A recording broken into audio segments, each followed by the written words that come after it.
2024 T20 world cup గెలిచిన రోహిత్ సేన ఇవాళ ప్రధాని నరేంద్ర మోడీని కలిసిన విషయం తెలిసిందే. గురువారం ఉదయం 6 గంటల ప్రాంతంలో ఢిల్లీ విమానాశ్రయంలో దిగిన టీమిండియా ప్లేయర్లు ఉదయం 11 గంటలకు ప్రధాని నివాసంలో మోదీని కలిశారు.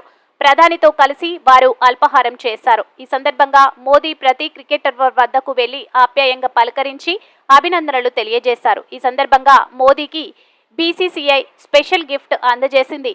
నమో నంబర్ 1 పేరిట ఉన్న ప్రత్యేక టీమిండియా జెర్సీని ఆయనకు అందజేసింది. జట్టు సభ్యుల సమక్షంలో బీసీసీఐ సెక్రటరీ జైషా అధ్యక్షుడు రోజర్ బిన్నీ ఈ స్పెషల్ జెర్సీని మోదీకి అందజేశారు. ఇక ప్రధాని మోదీ భేటీ అనంతరం భారత జట్టు ప్రత్యేక విమానంలో ఢిల్లీ నుంచి ముంబైకి బయలుదేరింది.